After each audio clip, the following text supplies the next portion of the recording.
लोका समस्ता सुखिनो भवन्तु। लोका समस्ता सुखिनो भवन्तु। लोका समस्ता सुखिनो भवन्तु। लोका समस्ता धर्मं शरणं गच्छामि।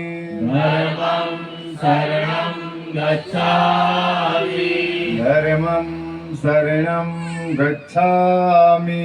धर्मं शरणं गच्छामि। धर्मं शरणं गच्छामि। धर्मं शरणं गच्छामि। ओम शांति शांति शांति। તો બધા જ ભક્તોને ઓમ સાઈ રામ, બધાને ખૂબ ખૂબ શુભકામના એટલા માટે આપીશ કે આજે સાક્ષાત નારાયણના ચરણમાં બેસીને આપણે બધા ભેગા મળીને જ્યારે વિષ્ણુ સહસ્ત્રના પાઠ કર્યા છે તો એમ કહેવાય કે આ પાઠનું આના નામનું મહત્વ છે. તો જેમ એક પ્રહલાદને ખાલી આ નારાયણના નામથી પર્વત પરથી ફેંકી દેવામાં આવ્યો, પણ એ નારાયણના નામમાં એટલી તાકાત હતી કે એ પ્રહલાદનો વાંકો વાર પણ નહીં થયો. તો આ સંસારની અંદર આપણે પણ એ નારાયણ શ્રી હરિનું નામ લીધેલું છે. દુનિયા ચાહે આપણને ગમે ત્યાં ધકેલી દેવા મથે, પણ કોઈનો વાર વાંકો થાય એવો કામ, કારણ કે આપણે બધા જે સમર્થ છે તેનું નામ સ્મરણ કરતા છે, ભક્તિ કરતા છે. અને એમ કહેવાય કે શિરડીની અંદર પણ જ્યારે એ રોહિલો એ મુસલમાન મોટા અવાજ કરીને અલ્લાહુ અકબર પુકારતો, ભગવાનનું નામ લેતો, તો આખા ગામે વિરોધ કર્યો, પણ બાબાએ તેમનો પક્ષ લીધો. હું કામ? એમણે લોકોને એમ કહ્યું કે એ જગતના લોકો આ ભગવાનની બંદગી કરતો છે. માણસો જ્યારે ભગવાનનું નામ પુકાર કરે તો બધી જ અશુદ્ધિઓ દૂર થઈ જાય અને ત્યાં શાંતિ મારે. એટલે બાબાએ એ શિરડીના લોકોને એમ કહ્યું કે આ રોહિલો ભગવાનની પ્રાર્થના કરતો છે, એટલે અમે દ્વારકામાં બધા શાંતિથી રહી શકીએ. આનું મહત્વ આ છે. તો આપણે પણ બધા ભગવાન શ્રી હરિના પાઠો કરીને જો આ બધી મહેસૂસ કરવાની વસ્તુઓ છે, આ બધા જ સુખ શાંતિમાં છે.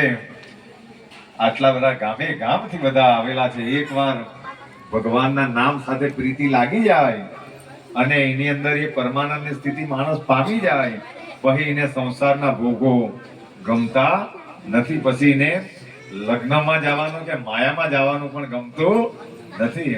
જો અહીંયા આવીને આપણે પાઠ કર્યા, ધૂન કરી, તો એક શક્તિનો સંચાર થયો.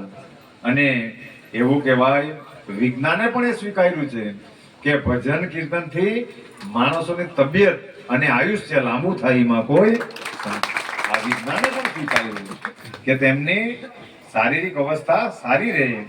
પણ જે માયામાં ડૂબેલા છે તો તેને આ ભગવાન ખબર પડવા દેતા નથી. હું કામ? કારણ કે ભગવાનને ખબર છે કે આ લોકોને હજુ મારે પીડા આપવાની છે, પણ આપણે બધા સદભાગી છે કે આ પાઠો કરીને આપણે પીડાથી મુક્ત રાખેલા છે.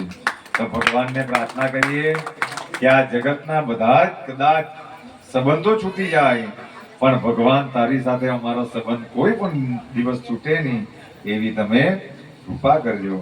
તો વિશેષમાં અમારું વાકલ ગામ અને નવેરા ગામથી પણ બધા શૈલેષભાઈ પણ આવેલા છે. સમયના અભાવે, કારણ કે 10 વાગે પાછા ગરબા રમવાના છે બધા ભક્તો, એટલે એકવાર નવેરાના બધા જ ભક્તોને પણ ખૂબ ખૂબ અભિવાદન અને વાંકલના ભક્તોને પણ ખૂબ ખૂબ શુભકામના. વિશેષ અમારે નિમખલ ગામના જલાસાઈ ધામના બધા ભક્તો આવેલા છે, તો એમને પણ ખૂબ ખૂબ તાળીઓથી આપણે અભિવાદન કરીએ. વિશેષમાં આપણા સમાજના કે વાંકલ ગામના પ્રસિદ્ધ સાંઈ કથાકાર કે જેમણે અને ગામ જઈને ભક્તિનો મહિમા વધાર્યો છે, બધાને કંઈક ને કંઈક સારું માર્ગદર્શન આપ્યું છે. તો એવા રાજેશભાઈને પણ વિનંતી કરીશ કે આશીર્વચન આપે, એ વિનંતી.